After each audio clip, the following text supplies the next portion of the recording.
اپنی زندگی میں اللہ کی مدد کی طرف بڑھیں، مالک کی مدد کا حصول اختیار کرنے کی کوشش کریں، اللہ کے ساتھ اپنے آپ کو جوڑیں۔ اگر اللہ کی مدد نصیب ہو، یہ جو ہم جتنا ڈرتے رہتے ہیں، سہمے رہتے ہیں، پریشان رہتے ہیں کوئی کیا کر دے گا، ہمارے ہاں نا ہر شعبے میں معاذ اللہ ایک مافیا ہے، الا ماشاء اللہ۔ وہ مافیا کہتا ہے میرے ساتھ ملو گے تو میں چلنے دوں گا، ورنہ میں نہیں چلنے دوں گا، مارکیٹ میں آ ہی نہیں سکتا فلانا بندہ، کیونکہ یہاں ہمارا قبضہ ہے۔ اور میرے بھائی پھر بہت سارے لوگ جن کی نیتیں اور ارادے بڑے اچھے ہوتے ہیں شروع میں، وہ بھی اس مافیا کا شکار ہو جاتے ہیں اور ان کے رنگ میں رنگ جاتے ہیں۔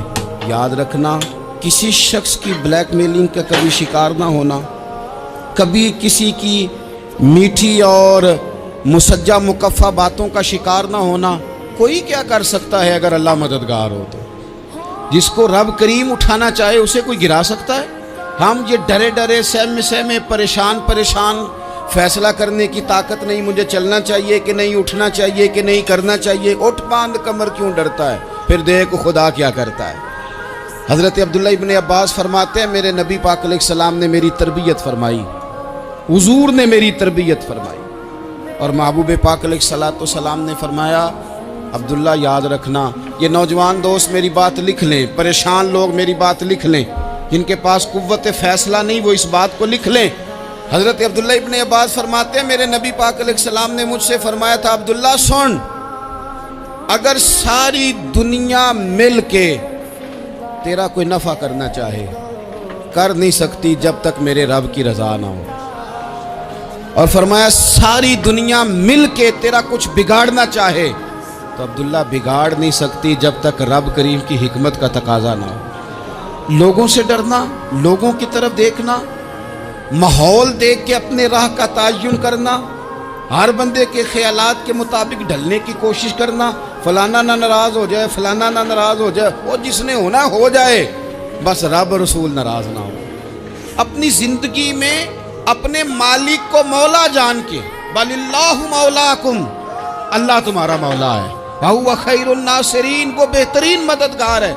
توجہ جب بھی کریں رب کی جانب کریں، اپنے دل کا قبلہ درست رکھیں، سوچوں کے زاویے سیدھے رکھیں۔ میرے بھائی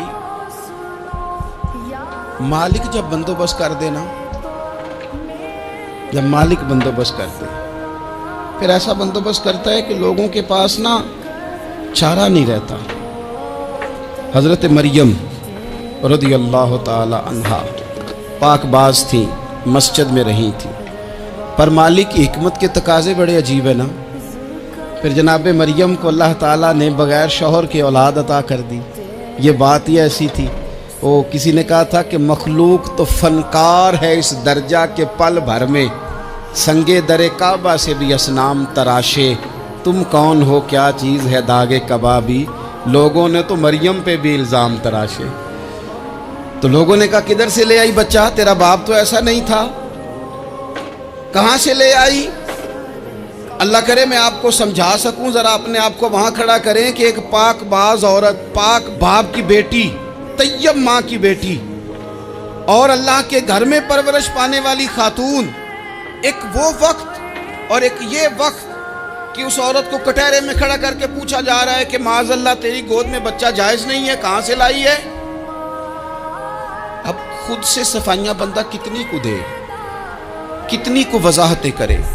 اور میں نے تو اپنی زندگی میں دیکھا ہے زیادہ وضاحت دینے والے کو بھی لوگ جھوٹا سمجھنے لگ جاتے ہیں، زیادہ وضاحت دینے پر بھی لوگ کمزوری کا اظہار سمجھتے ہیں کہ کمزور پڑ گیا۔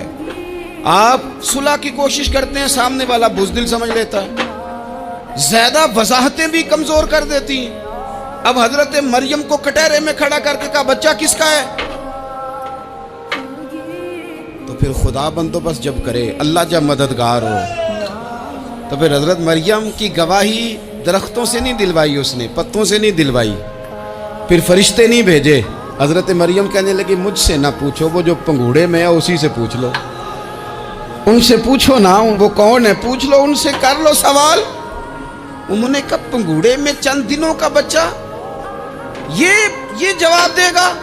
مددگار تھا رب، ان کی برات کا اعلان کرنا تھا مالک نے، اور جب مالک اعلان کر دے، جب مالک تیری صفائی دینا چاہے، جب مالک تجھے دنیا کے سامنے نکھارنا چاہے، تو پنگوڑے میں لیٹے حضرت عیسیٰ بول کے کہنے لگے انی عبداللہ آتانی الکتاب، فرمایا میں اللہ کا بندہ ہوں، رب نے مجھے کتاب عطا کر کے نبی بنا کے دنیا میں بھیجا ہے، میں اللہ کا بندہ ہوں، کتاب لے کے آیا ہوں، نبی بن کے آیا ہوں۔ پھر پنگوڑے سے اعلان ہو گیا، پھر بچہ بول پڑا۔ اور یہ ایک دفعہ نہیں بات ہوئی، یہ بنی اسرائیل میں ایک جریج نام کے شخص بھی تھے جو نماز پڑھ رہے تھے، بعض نے لکھا ہے نفل نماز تھی، اماں نے پکارا تو آئے نہیں، تو ماں کے منہ سے نکل گیا تو اتنی دیر تک مرے گا نہیں جب تک کسی بے حیا عورت کا منہ نہ دیکھ لے۔ تو وہ عبادت گزار تھے، لیکن لوگوں نے ان کی عبادت، ریاضت، پرہیزگاری کو نہیں دیکھا، بس ایک عورت کو بھیج کے الزام لگوا دیا۔ وہ عورت آیا جایا کرتی تھی، اب آ جاتی ہیں عورتیں، مسئلہ پوچھنے کی نیت سے بھی آ جاتی ہیں۔ ماحول میں کچھ جگہ ایسی بھی ہیں جہاں عورتیں دم کرانے کے بہانے آ جاتی ہیں۔ وہ خاتون آتی جاتی تھی، اس خانقاہ پہ، آستانے پہ، یہ بخاری میں موجود ہے، پھر اس نے کہا میری گود میں جو بچہ ہے یہ انہی کا ہے۔ مجھے بتائیں کیسے بندہ وضاحت دے؟ حالات خراب ہو گئے، لوگ کٹیا جلانے لگے، ماحول اور طرح کا بن گیا۔ میرے نبی پاک علیہ الصلوۃ والسلام فرماتے ہیں پھر اس رب کے بندے نے کہا مالک تو کریم ہے، تیری مشیت کا تقاضا آیا جو میری ماں نے جملے بولے تھے، اور اب میں وضاحت دینے کے قابل نہیں رہا، اب تو ہی کرم کرے گا تو دروازہ کھلے گا۔ تو وہ چند دنوں کا بچہ پنگوڑے میں بول کے کہنے لگا میں اس درویش کا نہیں، میں تو فلانے چرواہے کا بچہ ہوں، وہ جو بکریاں چراتا ہے۔ رب کی مدد کو پکاریں، اپنے ساتھ اپنے مالک کی مدد کو شامل کریں، تھوڑے رزق پر بھی گزارا اچھا ہونے لگ جائے گا۔ سارے لوگ آپ کو گرانے کی تدبیریں کر رہے ہوں گے اور مالک آپ کو عزتیں عطا فرما دے گا، اس کی بارگاہ سے حکمت کا تقاضا اور ہو جائے گا۔ ہم نے ساری زندگی لوگوں کو راضی کرنے میں گزار دی۔